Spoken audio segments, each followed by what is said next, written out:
Hello students, हम लोग पढ़ रहे थे some basic concepts of chemistry जो कि 11th का फर्स्ट चैप्टर है।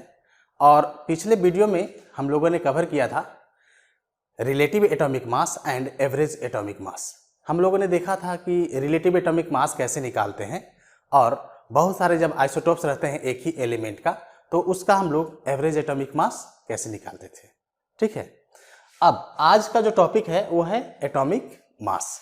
अब एटॉमिक मास क्या होता है? तो एटॉमिक मास किसी भी एक एटम का मास जब एमयू में रहता है तो उसको हम लोग एटॉमिक मास बोलते हैं। ठीक है, कैसे डिफाइन करेंगे? It is mass of one atom in MU is called atomic mass. किसी भी एलिमेंट का एक एटम का मास अगर एमयू में है तो उसको हम लोग एटॉमिक मास बोलते हैं। एटॉमिक मास हमेशा एमयू में ही रिप्रेजेंट किया था और ये एमयू क्या है जी?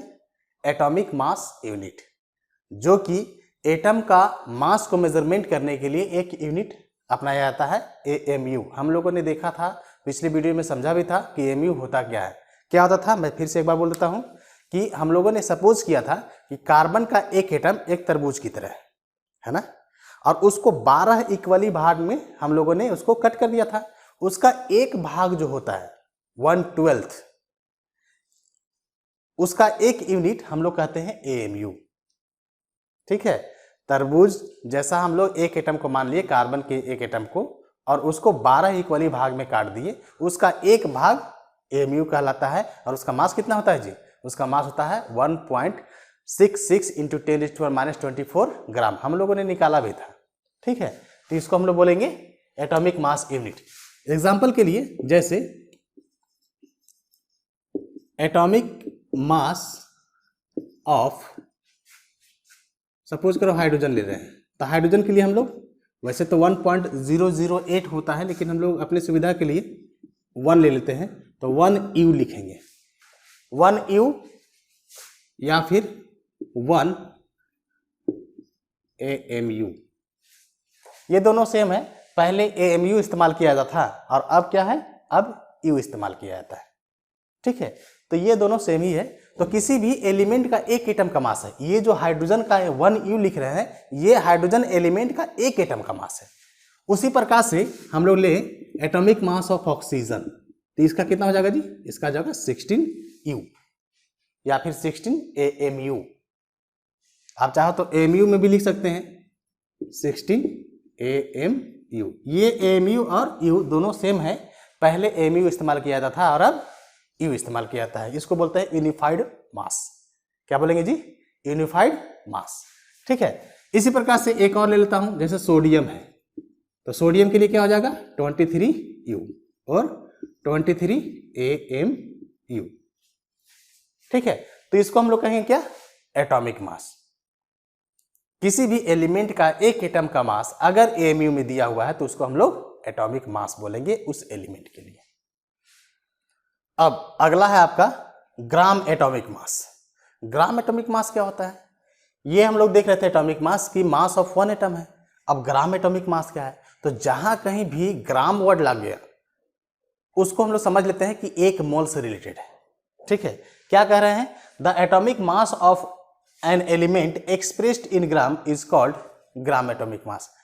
डेफिनेशन तो बहुत ही सिंपल है कि जब कभी भी किसी भी एलिमेंट का जो एटम होता है उसका मास ग्राम में एक्सप्रेस करेंगे तो उसको हम लोग ग्राम एटॉमिक मास कह देंगे। लेकिन इसका मतलब क्या है? मतलब ये होता है it is mass in gram of 1 mole of atom. ठीक है, जब कभी भी ग्राम एटॉमिक मास की बात करते हैं तो वहां पे एक मोल से बात कर रहे हैं हम लोग। ग्राम एटॉमिक मास मतलब एक मोल एटम का मास। ठीक है, क्या कह रहे हैं? It is mass in gram of 1 mole of atom. और 1 मोल का वैल्यू कितना होता है जी? तो 6.022 × 10⁻23 होता है। तो इसका मतलब ये कह रहे हैं कि हम लोग जब ग्राम एटॉमिक मास निकालेंगे तो किसी भी एलिमेंट के, तो हम लोग क्या निकाल रहे हैं? एवोगाड्रोस नंबर ऑफ एटम का मास निकाल रहे हैं। ठीक है, it is mass of 6.022 into 10⁻23 atoms.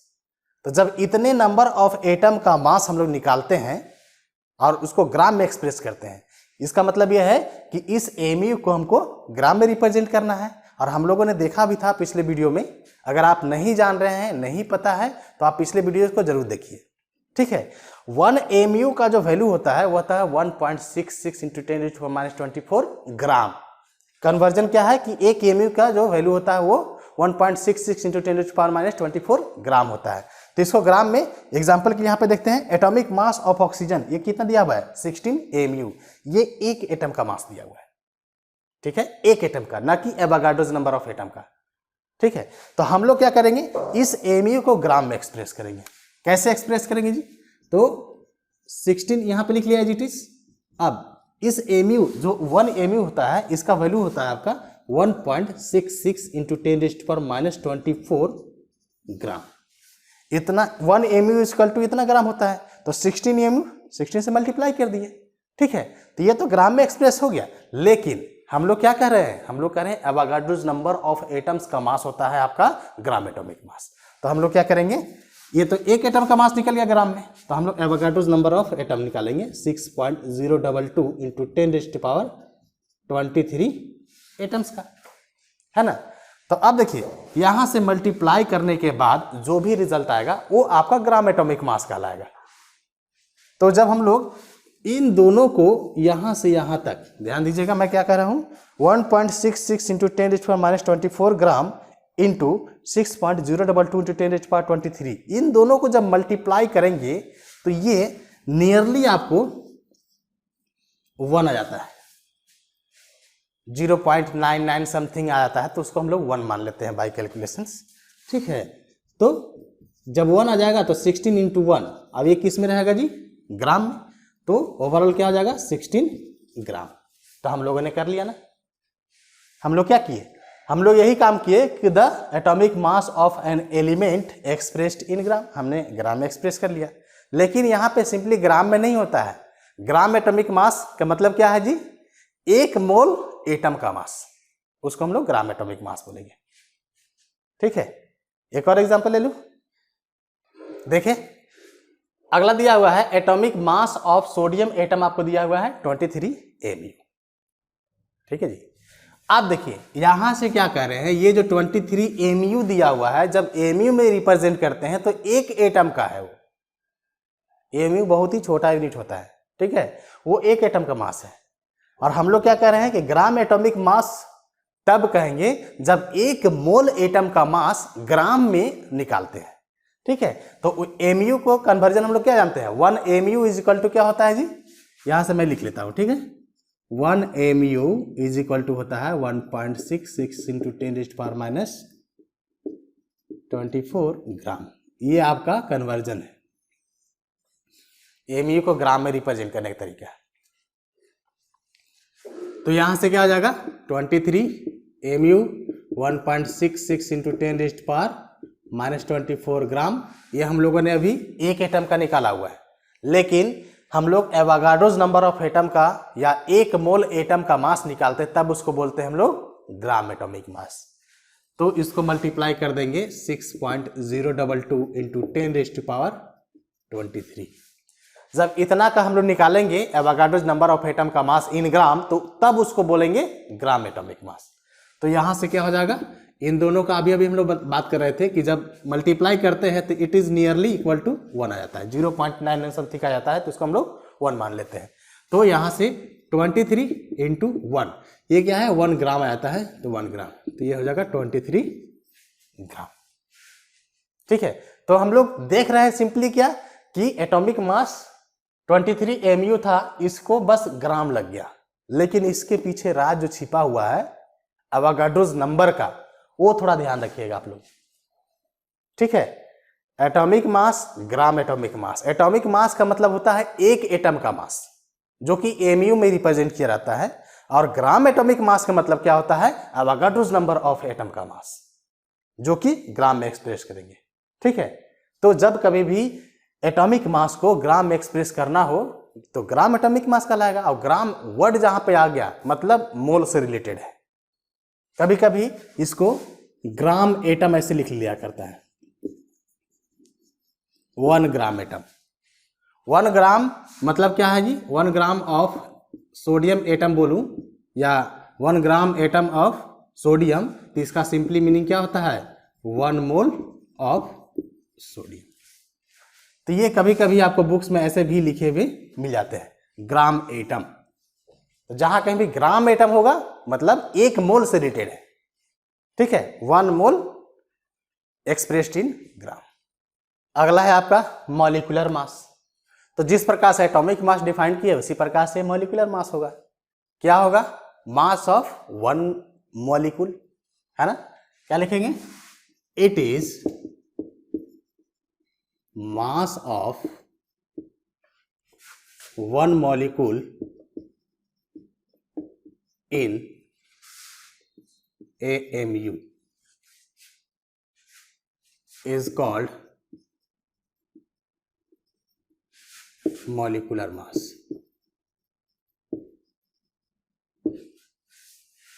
ठीक है, मॉलिक्यूल में बहुत सारे एटम होंगे, तो हर एक एटम का मास आप जोड़ दीजिए, वो आपका मॉलिक्यूलर मास निकल जाएगा।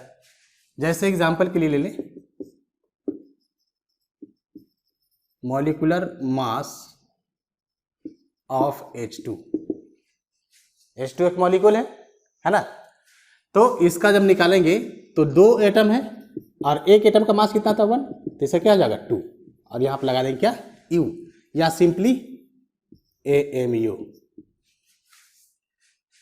ठीक है, तो एक मॉलिक्यूल, ये केवल एक मॉलिक्यूल का है, एक मॉलिक्यूल का मास AMU में रिप्रेजेंट करते हैं, तो उसको हम लोग मॉलिक्यूलर मास कहते हैं। एक और एग्जांपल ले लें, मॉलिक्यूलर मास ऑफ H2O निकाल लो, वाटर, है ना। तो उस केस में क्या होगा, हाइड्रोजन के लिए कितना है, 2 हाइड्रोजन है, एक होता है एटॉमिक मास, मल्टीप्लाई कर दिए। अब ऑक्सीजन कितना होता है 16, तो ये कितना हो गया 18। अब इसको रिप्रेजेंट किसमें करेंगे, एमयू। ठीक है, तो ये क्या हो गया, ये आपका एक मॉलिक्यूल H2O का है। क्या है, एक मॉलिक्यूल केवल है और कोई नहीं है, एक मॉलिक्यूल H2O का। जो भी एटम है इसमें आपको दिख रहा है 3 एटम है, तीनों का हम लोगों ने मास निकाल दिया, 2 हाइड्रोजन का है और 1 ऑक्सीजन का है। तो ये एक मॉलिक्यूल ऑफ H2O का हो गया 18 mu। जब mu में रिप्रेजेंट किया था तो 1 से रिलेटेड होता है, एक मॉलिक्यूल का मास है।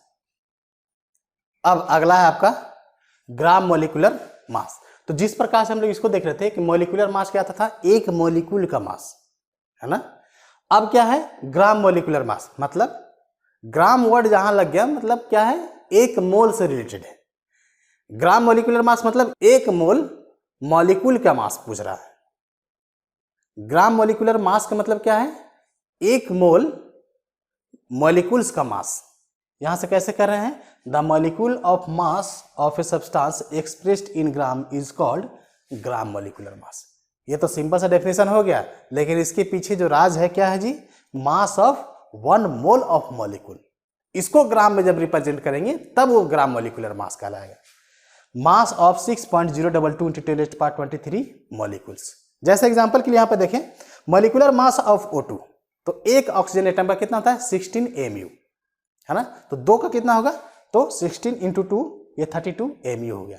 लेकिन अभी जो है एक मॉलिक्यूल का मास है, O2 एक मॉलिक्यूल है, इसका मास mu में रिप्रेजेंट किया मतलब एक मॉलिक्यूल का मास। तो जब इसको हम लोग ग्राम मॉलिक्यूलर मास में कन्वर्ट करेंगे तो हम लोग क्या करेंगे, 32 एज इट इज लिख लेंगे। अब एक mu का वैल्यू अभी भी हम लोगों ने लिखा था, क्या लिखा था जी, ये होता है आपको 1.66 × 10⁻24 ग्राम, यही होता है। अब इसको 6.022 × 10⁻23 एटम्स कर देंगे। ठीक है, तो अब यहां से ये पूरा जब मल्टीप्लाई करता तो नियरली कितना जाता था 1 ग्राम। तो अब यहां से 32 × 1 ग्राम दैट इज 32 ग्राम। तो हम लोगों ने क्या देखा कि एक मॉलिक्यूल का मास 32 mu था, इसी mu को ग्राम में रिप्रेजेंट कर लिया, है ना। ग्राम में तो सिंपली रिप्रेजेंट कर लिए और यहाँ पे जो डेफिनेशन कर रहा है वही हम लोग कर लिए, लेकिन इसके बीच का जो काम है ये हम लोग समझने की कोशिश करेंगे कि जब कभी भी ग्राम वर्ड आता है यानी कि gram molecular mass, gram atomic mass, तो उस केस में ध्यान रखना है कि एक मोल से रिलेटेड है और एक मोल मॉलिक्यूल या फिर एक मोल एटम जब हम लोग लेते हैं तो उसको हम लोग ग्राम में बोलते हैं। जैसे ग्राम एटॉमिक मास, तो एक मोल एटम का मास ग्राम एटॉमिक मास, और वहीं पे ग्राम मॉलिक्यूलर मास तो एक मोल मॉलिक्यूल का मास आपका ग्राम मॉलिक्यूलर मास, है ना इजी। तो इस प्रकार से हम लोग निकालते हैं। इसी प्रकार से एक और चाहो तो एग्जांपल ले सकते हो। यहां पर दिया है मॉलिक्यूलर मास ऑफ H2O, तो H2O को जब निकालेंगे तो 2 हाइड्रोजन यहाँ पे और एक हाइड्रोजन कितना होता है 1, तो यहां से 2 × 1 + 16 18 mu हो गया। अब 18 mu जो है एक मॉलिक्यूल ऑफ H2O का मास है, ठीक है जी। तो जब इसको ग्राम में रिप्रेजेंट करना होगा तो कैसे करेंगे, तो 18 इंटू mu का वैल्यू कितना है 1.66 × 10⁻⁻24 ग्राम। अब इसको ग्राम मॉलिक्यूलर मास में निकालना है, ठीक है। तो इसका gram molecular mass of H2 क्या हो जाएगा जी, तो ये हो जाएगा 6.022 × 10⁻23 यहां पे कर देंगे, ठीक है। तो ये आ जाएगा, अब इतना का वैल्यू हम लोग कह रहे थे क्या नियरली 1 आता है, तो 1 ग्राम कर लेंगे। ये जो है यहां से यहां तक का इसका नियरली आ जाता है आपका, इसका नियरली आ जाता है 1 ग्राम, तो यहां से हो जाएगा कितना 1 ग्राम से मल्टीप्लाई करेंगे तो ये 18 ग्राम। तो ये जब ग्राम में एक्सप्रेस हो जाएगा तो इसको क्या बोलेंगे, ग्राम मॉलिक्यूलर मास। अब एक छोटा सा क्वेश्चन दिया है, find the mass in gram of 3 mole of zinc. आप ध्यान दीजिए, जो भी जिंक का एटॉमिक मास अगर ग्राम में रिप्रेजेंट कर देंगे तो 1 मोल का निकल जाएगा, और 3 मोल का पूछ रहा है तो 3 से मल्टीप्लाई कर देंगे सिंपली। नहीं, कैसे करेंगे, एटॉमिक मास जो होता है, एटॉमिक मास ऑफ जिंक ये होता है 65, तो एक एटम का मास अगर लेंगे तो 65 mu लिखेंगे, और अगर हम लोग यहाँ पे ग्राम लगा दिए तो क्या हो जाएगा, ये हो जाएगा आपका 1 मोल, ये ग्राम एटॉमिक मास निकल गया, 1 मोल जिंक एटम का मास हो गया, है ना। और यहां से पूछा है कि 3 मोल, देन 3 मोल ऑफ जिंक, तो 3 मोल ऑफ जिंक कितना हो जाएगा जी, तो 65 × 3 ग्राम में कितना हो जाएगा, कितना ग्राम, ठीक है। तो find the mass in gram in 3 mole of zinc कितना जाएगा 195 ग्राम सिंपली। अब अगला जो है एक और है यहाँ पे, how many atoms of copper are present in 0.5 mole of pure copper atom. अब एक बात बताइए, यहां से हम लोग जो बात कर रहे थे number of copper atom in 1 मोल कितना होता था बताओ, तो ये होता था 6.022 × 10⁻23। ये 1 मोल में निकलता था आपका, तो 1 मोल का इतना है तो 0.5 मोल का कितना होगा, ठीक है। तो पूछ रहा है हाउ मेनी एटम्स, तो नंबर ऑफ एटम्स इन 0.5 मोल, तो 1 मोल में इतना है तो 0.5 यानी कि हाफ हो जाएगा, तो 0.5 × 6.022 × 10⁻23, और यहाँ से 1/2 कर लीजिए या फिर 0.5 लेते आ जाएगा 3.011 × 10⁻23, यही एटम हो जाएगा, ठीक है। जब कभी भी ग्राम में एक्सप्रेस करना होता है तो हम लोग ग्राम वाले को हम लोग क्या बोलते हैं, हम लोग बोलते हैं एवोगाड्रोस नंबर ऑफ एटम का होगा। तो इसका जो कुछ भी कॉपर का मास दिया होगा ग्राम में वो आपका 1 मोल का होगा, तो 1 मोल में कितने एटम्स होते हैं, इतने एटम्स होते हैं, है ना। तो पूछ रहा है कि 0.5 मोल में कितना होगा, तो 0.5 मोल में हाफ कर देंगे इसको। अब अगला है आपका फॉर्मूला मास। तो फॉर्मूला मास हम लोग जनरली आयनिक कंपाउंड्स और जितने सॉलिड होते हैं उसके लिए इस्तेमाल किया जाता है। आयनिक कंपाउंड और सॉलिड के लिए इसलिए कहते हैं क्योंकि उनके एटम्स का अरेंजमेंट कुछ इस प्रकार से होता है कि कितने नंबर ऑफ एटम्स मिल करके वो सॉलिड बना रहे हैं, ये एग्जैक्ट वैल्यू नहीं बता पाते हैं। जब एग्जैक्ट वैल्यू नहीं बता पाते हैं तो उसके लिए हम लोग एक तरह से मॉलिक्यूल है ऐसा कहना अच्छा नहीं होता है, ठीक है। तो उन सभी के लिए क्या होता है, फॉर्मूला मास हम लोग इस्तेमाल करते हैं। एक छोटा सा फॉर्मूला, एक छोटा यूनिट उसका लेते हैं और उसको हम लोग फॉर्मूला निकाल लेते हैं, ठीक है। यहाँ पे देखेंगे mass of one formula unit of any compound और एनी सॉलिड, कोई भी सॉलिड है वो एक लैटिस का फॉर्मेशन करते हैं, is called formula mass. Some substance such as sodium chloride don't contain discrete molecules, वहाँ पे नंबर ऑफ मॉलिक्यूल्स या एटम्स का कोई फिक्स वैल्यू नहीं होता है, as their constituent unit. In this case formula such as NaCl is used to calculate the formula mass, ठीक है। जैसे एग्जांपल के लिए बात करें, NaCl का ही एग्जांपल ले लेते हैं हम लोग। तो जब NaCl के लिए निकालना होगा तो NaCl का अगर स्ट्रक्चर की बात करेंगे तो इसका 3D स्ट्रक्चर जाता है। कुछ इस प्रकार से हम लोग बनाना चाहें,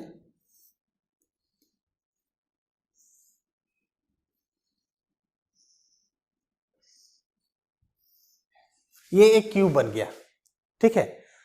तो ये क्यूब में ये जितने सारे पॉइंट्स होते हैं, ये हम लोग जो डॉटेड लगा रहे हैं कॉर्नर पे, ये सब जगह ये समझ के चलिए कि एटम्स मौजूद हैं और एक स्ट्रक्चर बन के तैयार हो जाता है। तो जो स्ट्रक्चर बन के तैयार हो जाता है जिसको ढांचा बोलते हैं हम लोग, उसी को बोलते हैं लैटिस। ये यहाँ पर भी एटम मौजूद नहीं है, ठीक है, ये केवल डॉट्स है। बस इस बात को रिप्रेजेंट करता है ये डॉट कि यहाँ पे एटम मौजूद रहा होगा या फिर मौजूद है, ठीक है, लेकिन है नहीं एक्चुअली में, यहाँ पे बस पोजीशन को दिखा रहा है। तो ये जो बना हुआ है इसी को बोलते हैं लैटिस। जैसे एक बस होता है तो बस में बहुत सारे सीट बने होते हैं बैठने के लिए, तो सीट तो बना हुआ है लेकिन वहाँ पर पैसेंजर बैठे हुए नहीं है। तो वो जो बस का स्ट्रक्चर है, जो सीट बहुत सारे बने हुए हैं, बस इस बात को रिप्रेजेंट करता है वहाँ पे एक पैसेंजर बैठेगा उस सीट पे। बात समझ में आ रही है? लेकिन अभी कोई बैठा नहीं है, तो जो बस खाली बस जो है जिसमें कोई पैसेंजर नहीं बैठा हुआ है, एक लैटिस की तरह तैयार हो गया जितने भी उसका सीट है। उसी प्रकार से यहाँ पे बहुत सारे 3D में जाते हैं एटम्स, ठीक है, और इस तरह का एक स्ट्रक्चर तैयार करता है। तो ये पर्टिकुलर स्ट्रक्चर जो होता है इसी को बोलते हैं हम लोग क्या, लैटिस। क्या बोलेंगे जी, इसको बोलते हैं लैटिस। तो अलग अलग तरीके से ये लैटिस बनता है। ये तो हमने क्यूब एक सिंपलेस्ट बना लिया, ठीक है। इसका भी अलग अलग फॉर्म होता है। जो सॉलिड स्टेट, जो क्लास 12th का फर्स्ट चैप्टर है सॉलिड स्टेट्स, उसमें हम लोग देखेंगे। तो अब क्या है, अब देखिए यहां से मान लीजिए कि सोडियम एटम यहाँ पे है, तो यहाँ NaCl का जो स्ट्रक्चर देखेंगे, एक सोडियम के अराउंड में 6 क्लोरीन होता है और एक क्लोरीन के अराउंड में 6 सोडियम होता है। कैसे? तो यहां से देखिए, ये सोडियम है, सोडियम यहाँ पे है तो यहाँ पे एक क्लोरीन होगा, ठीक है। अब यहाँ पे सोडियम है तो यहाँ पे भी क्लोरीन होगा, यहाँ पे है तो यहाँ पे भी क्लोरीन होगा। तो आप यहाँ से देख पा रहे हैं क्या कि इस सोडियम, ये जो कॉर्नर है, एक कॉर्नर पे सोडियम, दूसरे कॉर्नर पे क्लोरीन, यहाँ पे सोडियम फिर क्लोरीन, ये अल्टरनेट वे से अरेंज रहते हैं। तो यहाँ पे सोडियम है तो क्लोरीन है, तो यहाँ पे क्या होगा, यहाँ पे भी सोडियम होगा। फिर यहाँ पे सोडियम है तो यहाँ पे क्या होगा, क्लोरीन होगा। यहाँ पे क्लोरीन है तो यहाँ पे क्या होगा, सोडियम होगा। इस प्रकार से अरेंज होते हैं। तो हम लोग किसी एक यहाँ पे पोजीशन पे देख लेते हैं। तो एक सोडियम जो होता है 6 क्लोरीन से सराउंडेड होता है। कैसे? तो एक क्लोरीन यहाँ पे हो गया, दूसरा यहाँ पे हो गया और तीसरा यहाँ पे हो गया। तो 3 तो आपको दिख रहा है कि इस एटम के सराउंड में 3 है। अब एक बात बताइए, यहाँ से एक और तो होगा, ये तो मैंने एक छोटा सा यूनिट लिया हुआ है, इसी के जैसा क्यूब इसके अदर से आया होगा, तो यहाँ से यहाँ भी एक क्लोरीन रहा होगा ना, जब इधर से होगा। अब देखिए ऊपर से भी एक होगा, हमने तो एक यूनिट लिया हुआ ना, ये 3D है, ऊपर से भी एक आया होगा। जब ऊपर से एक आएगा तो नीचे जब है तो एक ऊपर में भी होगा, है ना। और एक देखिए यहाँ से है तो इसके अपोजिट में इधर से एक सटाएंगे एक क्यूब, तो ये क्या होगा, यहाँ भी एक क्लोरीन एटम होगा। तो अब बताइए, क्या ये सोडियम के सराउंड में 1 2 3 4 5 6 क्लोरीन हो गए ना। तो इस प्रकार से सराउंड होते हैं। और यहाँ तो हम लोग एक क्यूब की बात कर रहे हैं, वहाँ पे तो बहुत सारे क्यूब होते हैं, वो बहुत सारे क्यूब मिल करके एक छोटा सा यूनिट है ये, ठीक है, जिसमें फिक्स नंबर नहीं है। हम लोग इस सोडियम की ही बात करेंगे। तो किसी ने कहा कि NaCl है, एक ही है, लेकिन इसका इधर तो Cl भी है ना, और ये Cl के बगल में एक और सोडियम रहा होगा, तो हम लोग कैसे कहें कि फिक्स नंबर है ना, नहीं है। लेकिन हम लोग इसका सबसे छोटा यूनिट एक ले लेते हैं, क्या, NaCl, ठीक है। जिस प्रकार से सोडियम के सराउंड में 6 क्लोरीन है, उसी प्रकार से अगर इस क्लोरीन के चारों तरफ देखेंगे तो ये भी 6 सोडियम से सराउंड होंगे। ठीक उसी प्रकार से जैसे यहां पे है तो यहां पे भी रहा होगा ना, यहां पे है तो इसके आगे भी रहा होगा, यहां पे है तो एक इधर भी रहा होगा, ठीक है। तो इस प्रकार से इस क्लोरीन के चारों तरफ देखेंगे, एक यहां पे है तो इसके ऊपर भी रहा होगा। तो जिस प्रकार से सोडियम के लिए 6 क्लोरीन हम लोगों ने दिखाया, उसी प्रकार से इस क्लोरीन के सराउंड में भी आपको 6 सोडियम दिखेंगे, ठीक है। तो हर एक कंस्टिट्यूएंट पार्टिकल होता है 6 एटम से सराउंड होते हैं, तो वहां पे कोई फिक्स नंबर नहीं होता। जो हम लोग नमक देखते हैं घर में, ये सॉलिड का फॉर्म में होता है, तो सॉलिड में किस प्रकार का अरेंजमेंट है ये फिक्स नहीं होता है। जब फिक्स नहीं होता है तो इस तरीके के जो सब्सटेंस होते हैं, या भी जितने भी प्योर मेटल्स होते हैं, उनका भी एटम कुछ एक फिक्स लैटिस बना करके ऐसे पैक रहते हैं कि आप डिस्क्रीट नंबर नहीं बता सकते। तो जब डिस्क्रीट नंबर नहीं बता पाते तो उसका छोटा सा एक यूनिट ले लेते हैं, ठीक है। उसका छोटा सा एक यूनिट वही आपका क्या कहलाएगा, फार्मूला मास। तो ये फार्मूला मास। अच्छा, यहां से एक छोटा सा क्वेश्चन आता है दिमाग में, क्या आता है कि NaCl की जगह पे हम लोग ऐसे भी तो लिख सकते थे, नहीं लिख सकते थे भाई, एक यूनिट तो ये भी बन रहा है ClN। क्या आपने कभी भी किसी बुक में देखा ऐसे लिखा हुआ? नहीं देखे होंगे। इसके पीछे रीजन क्या है? तो इसके पीछे रीजन ये है कि एक रूल बनाया गया था कि जब कभी भी फॉर्मूला लिखना होगा तो हम लोग कैसे लिखेंगे, तो उसके लिए हम लोग क्या करते थे कि जो ज्यादा इलेक्ट्रोनेगेटिव होता है, अब इलेक्ट्रोनेगेटिव क्या होता है पता नहीं, है ना, tendency to attract a shared paired electron towards itself is called electronegativity. Electron को अपने तरफ खींचने की जो ताकत होता है इन ए बॉन्डेड फॉर्म, उसी को हम लोग बोलते हैं क्या, उसको बोलते हैं हम लोग इलेक्ट्रोनेगेटिविटी। तो ऐसा देखा जाने लगा, हालांकि आप शायद 10th में पढ़े होंगे और नहीं पढ़े होंगे तो अभी तीसरे चैप्टर में आप पढ़ेंगे, ठीक है। तो सिंपली मैं ये कर रहा हूं कि इलेक्ट्रॉन को खींचने की टेंडेंसी जिसके पास ज्यादा होता है उसको ज्यादा इलेक्ट्रोनेगेटिविटी कहते हैं। तो जो ज्यादा इलेक्ट्रोनेगेटिव होता है उसको हम लोग राइट साइड में रखते हैं। क्या फॉर्मूला कह रहे हैं? फॉर्मूला लिखने का तरीका क्या है, Cl जो है और Na, Cl जो होता है वो ज्यादा इलेक्ट्रोनेगेटिव होता है एज कंपेयर टू सोडियम, इसलिए जितने भी ज्यादा इलेक्ट्रोनेगेटिव वाले होते हैं उसको हम लोग राइट साइड में लिखते हैं और कम इलेक्ट्रोनेगेटिव वाले को लेफ्ट साइड में। इसी प्रकार से आप HCl देखे होंगे, है ना। HCl में कभी भी आप इस प्रकार से ClH नहीं देखे होंगे, देखे हैं क्या? नहीं देखे होंगे, ठीक है। इसके पीछे भी रीजन क्या है, तो chlorine is more electronegative than hydrogen, इसलिए क्लोरीन को राइट साइड में रखा गया है, हाइड्रोजन को लेफ्ट साइड में रखा गया है। इसी प्रकार से HF देखे होंगे, क्या आपने FH देखा? ऐसा कुछ नहीं देखे होंगे, ठीक है। इसके पीछे भी रीजन क्या है, ये fluorine is more electronegative than hydrogen, इसलिए इसका फॉर्मूला इस प्रकार से है, ठीक है। तो इसलिए हम लोग इसको इस प्रकार से एक यूनिट बनाते हैं और ये जो यूनिट होता है इसी को बोलते हैं हम लोग फॉर्मूला यूनिट, ठीक है। फॉर्मूला यूनिट क्या हो गया, NaCl। अब इसी के लिए जब मास निकालेंगे हम लोग, ठीक है, तो इसको हम लोग बोलेंगे फॉर्मूला मास। तो फॉर्मूला मास के लिए क्या कहें, सोडियम का हम लोग सिंपली ले लेंगे तो 23U होता है, और क्लोरीन के लिए कितना हो जाता है, तो यह हो जाता है 35.5U। तो जोड़ेंगे तो क्या आ जाएगा, यह आ जाएगा 58.5U। तो फॉर्मूला मास ये हो गया आपका। देखिए बाय कैलकुलेशंस जब आप कैलकुलेट करेंगे तो फॉर्मूला मास और मॉलिक्यूलर मास में कोई डिफरेंस नहीं है, लेकिन फॉर्मूला मास कॉन्सेप्ट वाइज अलग चीज है और मॉलिक्यूलर मास अलग चीज है, ध्यान रखेंगे इस चीज को। अब अगला है आपका मोलर वॉल्यूम। मोलर वॉल्यूम क्या होता है, तो सिंपली कोई भी गैसेस है एक मोल गैस के द्वारा कितना वॉल्यूम ऑक्यूपाई किया गया उसको हम लोग मोलर वॉल्यूम बोलेंगे, सिंपल सा। लेकिन अगर कंडीशन वहां पे दिया हुआ है एट एसटीपी, तो at STP standard temperature pressure होता है। स्टैंडर्ड टेम्परेचर प्रेशर पे कोई भी गैस एक मोल अगर लेते हैं तो वो आपको ऑक्यूपाई कितना करता है, 22.4 लीटर। ठीक है, मतलब molar volume of all gases at STP occupy 22.4 litre. तो इसको हम लोग क्या बोलेंगे, मोलर वॉल्यूम। ठीक है, मोलर वॉल्यूम मतलब सिंपली एक मोल गैस का वॉल्यूम कितना है, ये आपका मोलर वॉल्यूम। एट एसटीपी लेंगे तो 22.4 लीटर होता है। अब एक छोटा सा क्वेश्चन पूछ रहा है, how many molecules and atoms of oxygen are present in 5.6 litre of O2 at STP.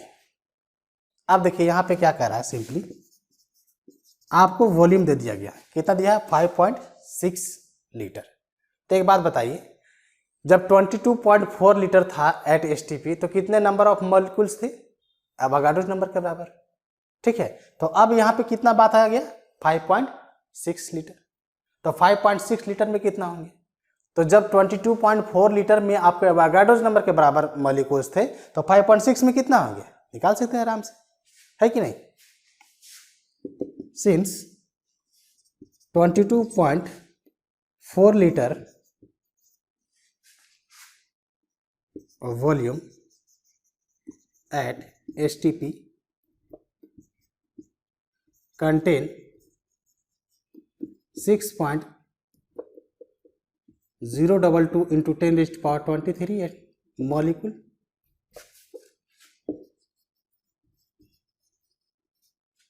है ना, 22.4 लीटर मोलर वॉल्यूम के मतलब क्या है, एक मोल वॉल्यूम, और एक मोल वॉल्यूम कितना ऑक्यूपाई करता है, 22.4 लीटर। यानी कि 22.4 लीटर में आपको एवोगाड्रो नंबर ऑफ मॉलिक्यूल्स मौजूद है।